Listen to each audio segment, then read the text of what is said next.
আসসালামু আলাইকুম প্রিয় ফুটবল ফ্যান্স। গতকালকে আমরা চ্যাম্পিয়ন্স লিগের আরও একটা আইকনিক ম্যাচ দেখলাম, যেখানে শেষ পর্যন্ত নার্ভ রেকিং ম্যাচে রিয়াল মাদ্রিদই তাদের ক্লাসটা দেখালো।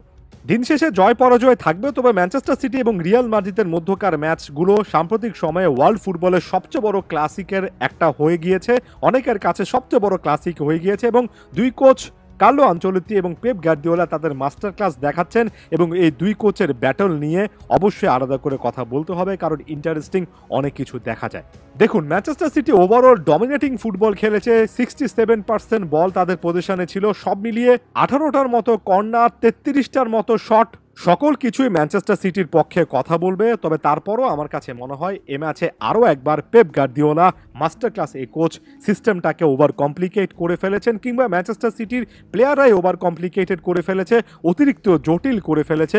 অন্যদিকে কার্লো আনচেলত্তি চুইংগাম চিবোতে চিবোতে কিপিং ইট সিম্পল, অর্থাৎ সবসময় ব্যাপারটাকে একেবারে বেসিকভাবে সিম্পল শেপে রাখার মাধ্যমে ম্যাচটা বের করে আনতে পেরেছেন। বের করে আনতে না পারলেও অন্তত শেষ মুহূর্ত পর্যন্ত নিয়ে যেতে পেরেছেন, যেখানে ভাগ্যটা রিয়াল মাদ্রিদের পক্ষে আরও একবার হেসেছে।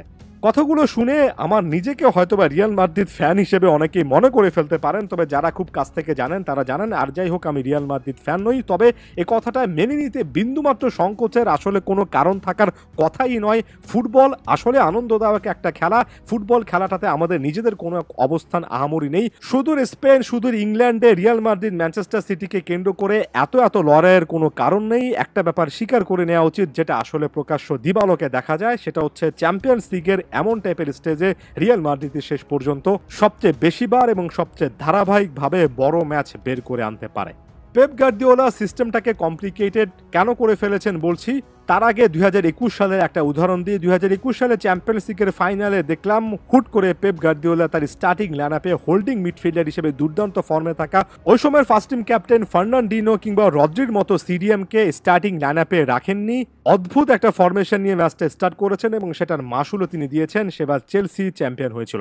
এবার পেপের পক্ষ থেকে বড় রকমের স্টার্টিং লাইনআপে যে আসলে ভুল ছিল সেটা বলবো না, পেপের মতো কোচের ভুল ধরাটাও আসলে যৌক্তিক কোনো ব্যাপার নয়। তবে আমার কাছে মনে হয়েছে ম্যানচেস্টার সিটি যে আসলে মাইন্ডসেটে ম্যাচটা খেলেছে, সেখানে বড় রকমের একটা ভুল এটা ছিল যে পারফেক্ট একটা গেম খেলার চেষ্টা করা, পারফেক্ট একটা অ্যাটাক, পারফেক্ট একটা ফিনিশকে চেস করা। এত বেশি পারফেকশনের দিকে যেতে গেলে, এত বেশি নিখুঁত হতে গেলে অনেক সময় কিন্তু আপনার চান্সেসগুলো মিস হয়। ইংরেজিতে একটা কথা প্রচলিত আছে, you are missing 100% of those shots that you are not taking, অর্থাৎ আপনি যে শটগুলো নিচ্ছেন না সেটার শতভাগই মিস করতে যাচ্ছেন। একেবারে সিম্পলি পুট, আপনার চান্সেস নেওয়ার জন্য হলো আপনার শট নিতে হবে, আপনার কিছু না কিছু চেষ্টা করে যেতে হবে। ম্যানচেস্টার সিটি হয়তোবা শেষের দিকে এসে একের পর এক শট অ্যাটেম্পটও করেছে, তবে আমার কাছে মনে হয়েছে লেফট সাইড থেকে রাইট সাইড, রাইট সাইড থেকে লেফট সাইডে এত বেশি তারা বল মুভ করিয়েছে, তার তুলনায় খুব কম ক্রসই তারা করেছে। ডিবক্সের মধ্যে যদি শুরু থেকে জ্যাক গ্রিলিশ ডকুর মতো আরো ক্রস করার চেষ্টা করতেন, যে ক্রসের বা এই টাইপের একটা অ্যাটেম্প থেকে গোলটা এসেছে কেভিন ডি ব্রুইনার, তাহলে আরো অনেক আগে ম্যানচেস্টার সিটি হয়তোবা গোলটা পেয়ে যেতে পারত। প্রতিটা শট, প্রতিটা ক্রস যে আসলে রিয়াল মাদ্রিদের ডিফেন্স খুবই ক্লিয়ারলি সেভ করতে পারবে ব্যাপারটা এমন নয়। ভুল হবেই। খুবই পারফেক্ট অ্যাঙ্গেল খুঁজতে গিয়ে অনেক সময় শট নেওয়ার সুযোগ পেলেও সিটি প্লেয়াররা শট নেননি। অনেক সময় ক্রস করার সুযোগ থাকলেও উইঙ্গাররা বা হোয়াইট মিডফিল্ডাররা ক্রস করেননি। পেপের সিস্টেমটা এত বেশি অ্যাকুরেটলি তারা ফলো করতে গিয়েছেন যে অনেক বেশি অ্যাকুরেসিতে অনেক সময় যে সমস্যাটা হয় সেটা দেখা গিয়েছে। আমি এবার ডন কার্লো অর্থাৎ কার্লো আনচেলত্তি প্রসঙ্গে চলে আসি। ভিন্ন কোনো কিছু কি তিনি করেছেন? আসলে খুব একটা বেশি তার করারও ছিল না।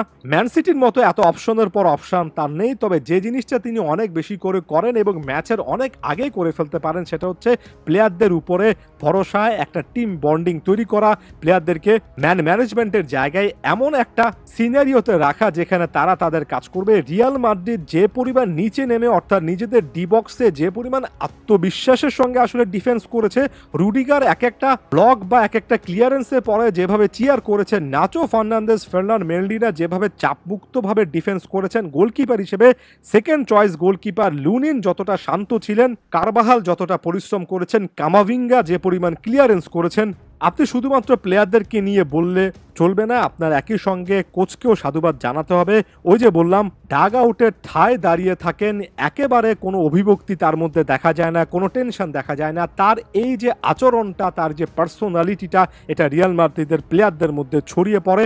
মাঠের মধ্যে সেই কামনেসটা দেখা যায় এবং এই কামনেস, এই শান্ত ভাবটাই শেষ পর্যন্ত এমন টাইপের ম্যাচে রিয়ালের পক্ষে রেজাল্টে এনে দেয়। ঠান্ডা মাথার ফুটবল, ব্যাপারটাকে অতিরিক্ত জটিল না করে সিম্পলি চিন্তা করা, প্রতিপক্ষ তেরে ফুরে আক্রমণ করলে গোল খাবই না, এমন টাইপের একটা মেন্টালিটি নিয়ে ডিফেন্স করে যাওয়া, লাগাতার ভাবে চেষ্টা করে যাওয়া, শেষ শটটা পর্যন্ত আত্মবিশ্বাস রাখা, এটাই রিয়াল মাদ্রিদের আইডেন্টিটি।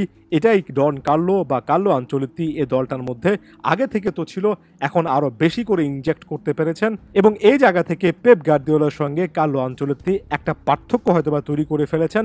দিন শেষে কে কত বড় কোচ সেটা হয়তোবা আপনারাই বলবেন, তবে পার্থক্য আসলে কোন জায়গায় সেটা নিয়ে বলতে চাইলাম। অবশ্যই পেপ লেজেন্ডারি একজন কোচ, ব্যাপারটা মন্দ সেটা বলছি না, তবে মাঝে মধ্যে তার সিস্টেমটা একটু বেশি কমপ্লিকেটেড, একটু বেশি জটিল।